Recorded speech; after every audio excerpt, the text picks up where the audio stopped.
अकलूज नगर परिषदेवर राष्ट्रवादीचा एकहाती विजय मिळवल्याबद्दल विजयी टीमचा मुंबईत दमदार सत्कार. प्रदेशाध्यक्ष शशिकांत शिंदे यांच्याकडून अभिनंदन.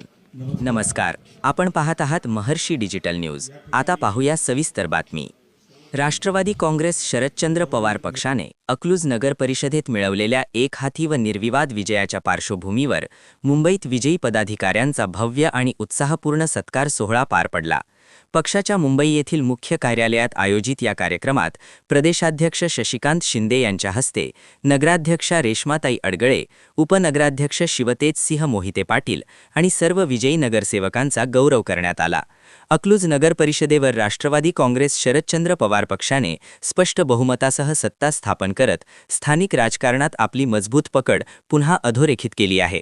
या विजयामुळे राज्यभरात या निकालाची दखल घेतली जात आहे.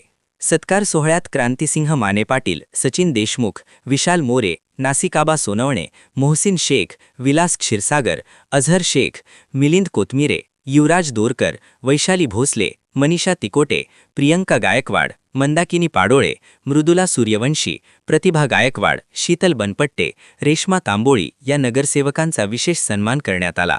त्यांच्या कामगिरीचे कौतुक करत पक्ष नेतृत्वाने भविष्यातही जनतेच्या विश्वासाला पात्र ठरण्याचे आवाहन केले. यावेळी बोलताना प्रदेशाध्यक्ष शशिकांत शिंदे म्हणाले की अकलूजमधील हा विजय केवळ निवडणुकीतील यश नसून तो जनतेच्या विश्वासाचा आणि कार्यकर्त्यांच्या एकजुटीचा परिणाम आहे. विकासाभिमुख कामातून हा विश्वास अधिक दृढ करा, असा स्पष्ट संदेश त्यांनी दिला. नगराध्यक्षा रेश्माताई अडगळे आणि उपनगराध्यक्ष शिवतेजसिंह मोहिते पाटील यांनी या सन्मानाबद्दल आभार व्यक्त करत अकलूजच्या सर्वांगीण विकासासाठी पारदर्शक आणि लोकाभिमुख कारभार करण्याचा निर्धार व्यक्त केला. या कार्यक्रमाला लालासाहेब अडगळे, महेश सूर्यवंशी, धनाजी भोसले, संजय पाडुळे, लखन गायकवाड, मोहन तिकोटे, विलास गायकवाड, रवी लव्हाळे, सुनील पवार, गणेश वसेकर, परशुराम बनपट्टे, पुष्कराज दिवाडकर, इक्बाल तांबोळी यांच्यासह पक्षाचे पदाधिकारी, कार्यकर्ते व समर्थक मोठ्या संख्येने उपस्थित होते.